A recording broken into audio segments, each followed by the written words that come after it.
Hello, my name is Rolando Dennis. This is my 10-minute testimony. Just want to share a little bit about my life. I was born and raised in Brooklyn, New York, Williamsburg section. I remember that my dad at one time was a good dad, but then he left us at a young age. It was me, my two sisters, and my brother. I was the youngest one. I always had trouble in school. I could never keep up with the rest of the kids.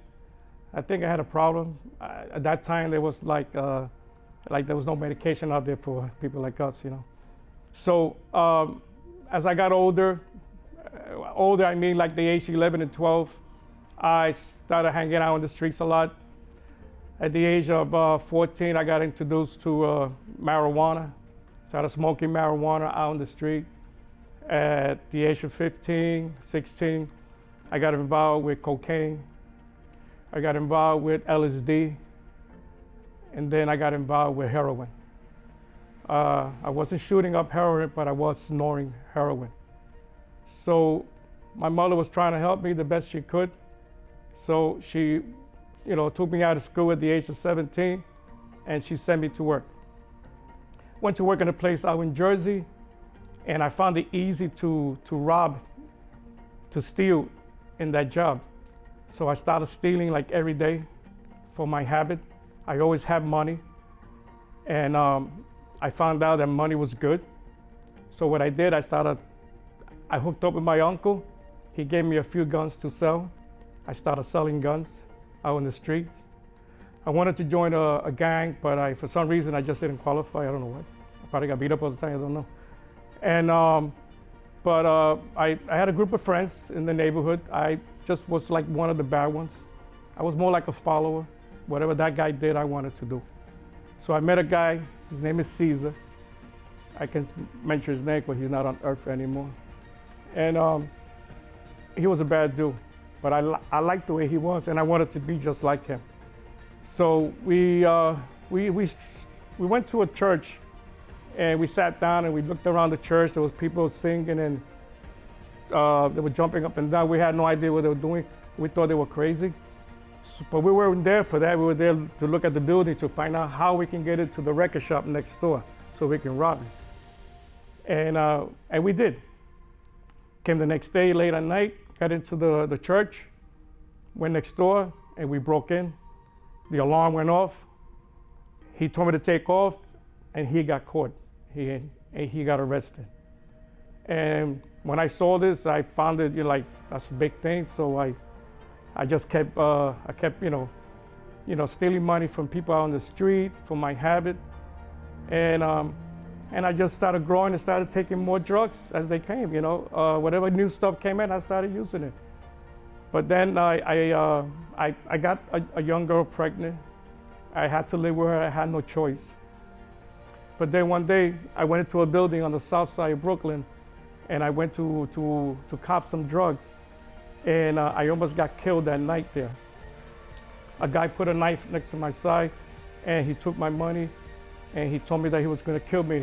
He attempted to kill me there. When he was about to put the knife into my side, the two doors in the hallway opened up, and an angel walked in, because this person was at least 7 feet tall. And he stopped between me and the other person that was holding me up. And he just stood there for a few seconds and gave me enough time to run out. And I ran outside. And I never forgot that. So my sister, when we got hooked up, my wife and I got hooked up. We were living in a place in Brooklyn, and my sister would come to my house, front of the house. She would ring the bell, blow the horn. She was driving me crazy. She just wanted me to go to church. So we said, you know what, let's just go to church and get this over with.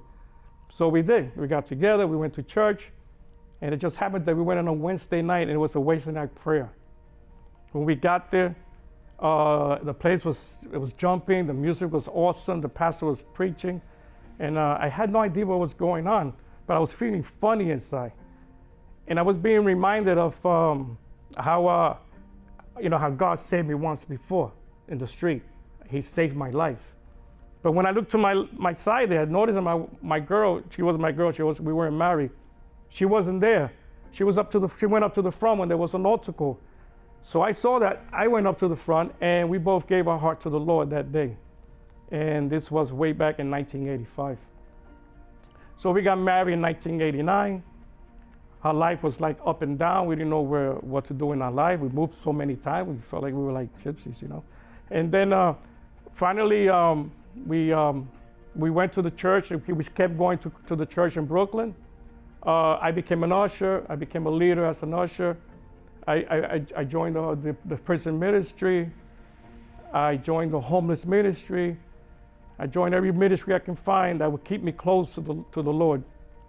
And one day, my wife got really sick, and she was diagnosed with cancer, and she battled cancer for so many years. And then finally, the doctor came up to me and told me that your wife has only 2 weeks to live. So that broke me right there, and that's when I just walked away from the Lord at that moment. I said, you know, here's a woman that prays for you every day, and you're gonna take her away from me? You gotta be kidding, right? So I walked away from the Lord. She went to the hospital. The doctor told me that your wife is very sick, and she only has about 2 weeks to live. We need to do something. So we called her brothers, and she needed a bone marrow transplant. She got it from one of her brothers. It was a perfect 6'6", unheard. And the doctor said that if she's healed, if she gets healed, it will be a miracle that she walks out of here alive. And she did. And this is almost 12 years. God saved her, and she's healed. And that's what brought me back to the Lord for what I saw. When I saw that, I said, unbelievable, man. And then I retired on August 20th after working 32 years in a job. Retired August 20th. That's August 21st, we drove to Florida, okay? So you can see how I was in shock. Drove to Florida, yeah, and then we settled down for about 2 weeks, came to this church. We came to this church from a friend, and let me tell you, the 2 nights that I came here, I was blessed on a prayer night. And then I came on a Sunday, truly blessed, and I said, you know what? You know, God is here with us, and I think this is where we need to be. And that crazy move that we did, it wasn't us, it was God. And thank God that I'm still here and I'm still alive, man. Amen. Thank you.